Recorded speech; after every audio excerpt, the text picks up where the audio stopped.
I'd like you to direct your attention to the screen.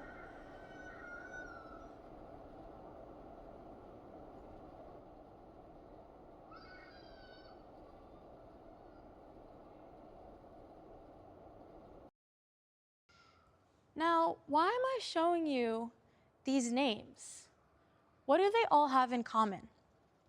Well, some of you may have noticed how complex these names are. Some of you may have tried to sound them out in your heads, while others of you may have just looked at them wide-eyed. And both responses are okay, but it's important to understand that these names aren't unpronounceable, but just unfamiliar. Many of us may have found ourselves guilty of mispronouncing the names of people we meet. This is actually a problem in our society today because it creates feelings of inferiority in many individuals. Now, why is this a problem?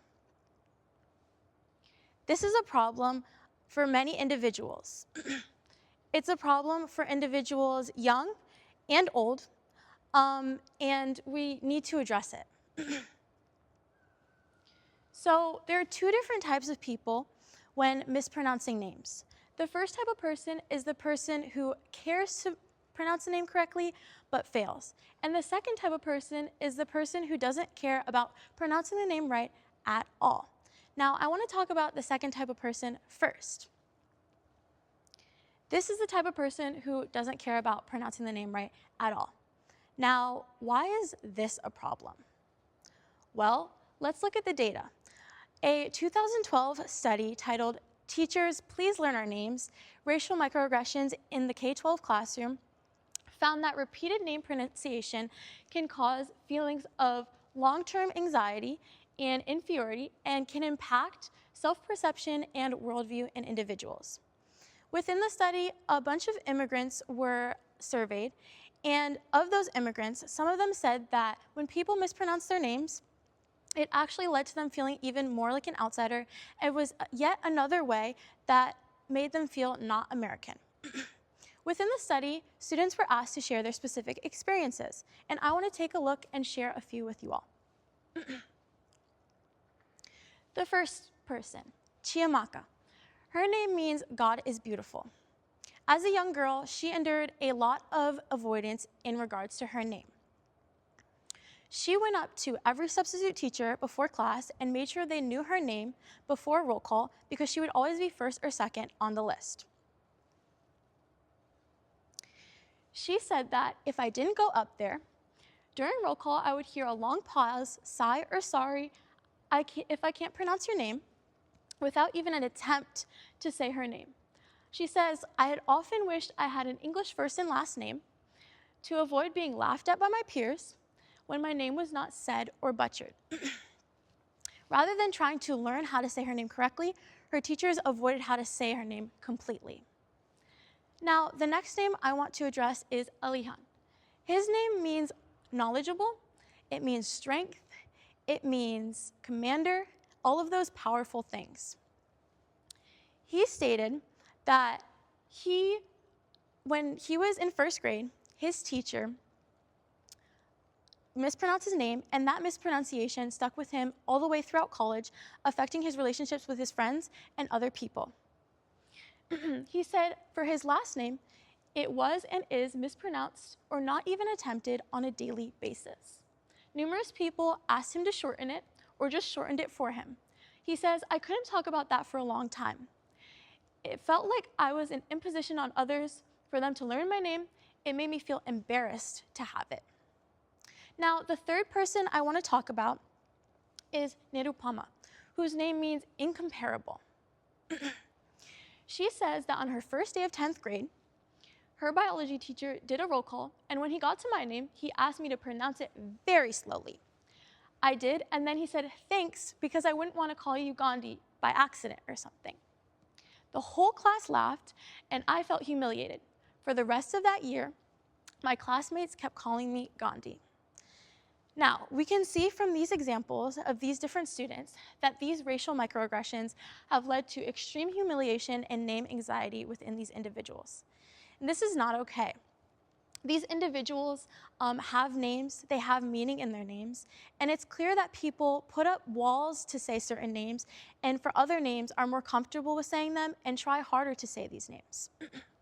Now, to explore this idea a little bit further, I want to talk about this person on the screen. Who knows who this is? Okay, and what's his name? Timothy Chalamet, right? We all know who this is. It's a classic name. But is it really? What makes Chalamet so much different than Chibueze? Chalamet, a French name, versus Chibueze, a West African last name. Nothing's really different, except for their origins. Because of the way our school system is set up, we learn French, British, and English names and associate them with heroes and wars, which makes us think that they have a lot of strength and power and are important to learn. On the flip side, we don't learn West African names, Latin names, or South Asian names as frequently or at all. And so sometimes we associate these names as not being as important to learn, which is completely not true and completely false. So I've talked a little bit about the second type of person, which is the person who doesn't care to pronounce the name right at all, and why their actions are harmful and why we shouldn't act in that type of way. But now I want to address just a little bit about the first type of person, the type of person who cares to pronounce the name right but fails. Now this type of person is trying, and trying is the first step. If you're trying, you're on the right track. But it's really important to remember that we shouldn't just stop at trying.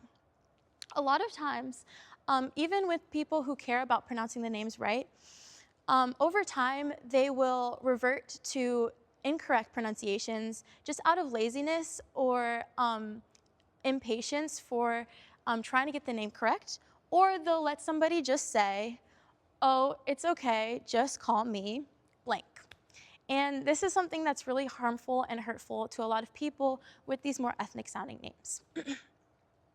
In fact, a lot of people who live in America who are from different cultures have something called Americanized names. And these names are names that they have derived from their real names, their birth given names, in order to make their names easier for people to say. Here are some examples on the screen.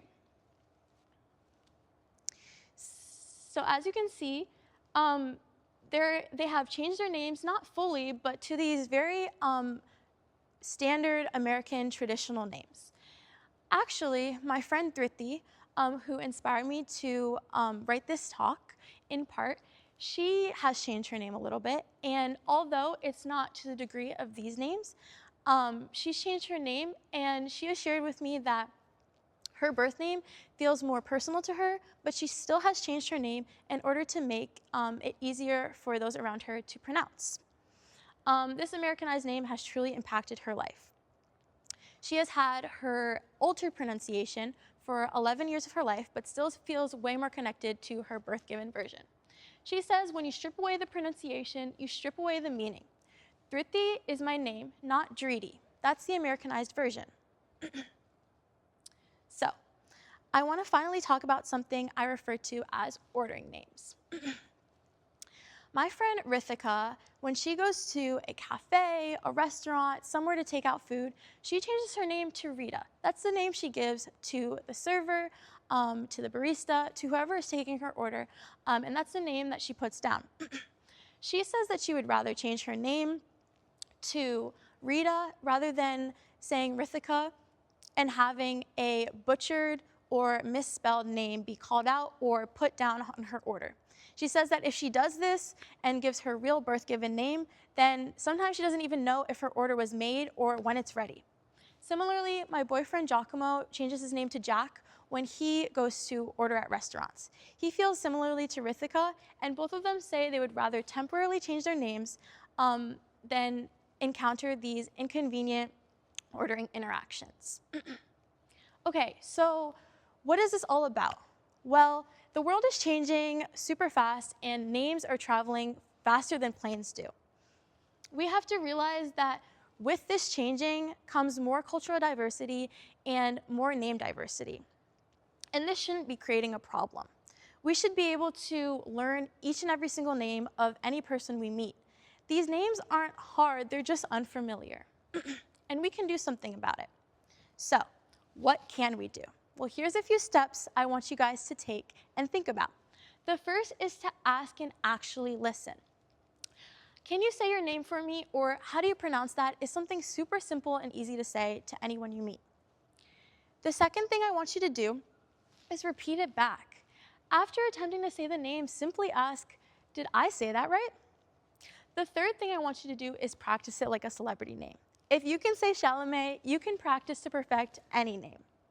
The fourth thing I want you to do is to not rename people. Nicknames are only okay if the person gives them to you and allows you to call them that. If you are giving people a nickname and imposing that on them, that is not okay. 5, I want you to practice writing new names phonetically. 6, I want you to normalize correction. Instead of saying, sorry, I'm bad with names, I want you to try saying, thanks for correcting me. This shifts the blame away from the person whose name is being mispronounced. And 7, I want you to reflect on selective effort. I want you to ask yourself honestly, am I uncomfortable with this name because it's hard or just because it's unfamiliar? So, all in all, I just want to say it's not a crime to mispronounce a name by any means. I am not perfect, and I'm not asking you or expecting you to be perfect at all. Mispronouncing a name is not a crime on its own. The problem becomes when we aren't trying and don't keep trying. Trying is only the first step, but we have to avoid mispronouncing these names over and over and not asking for feedback and asking to do the right things in some of the steps that I just listed. It's our responsibility to learn these names and to not fear them. Thank you.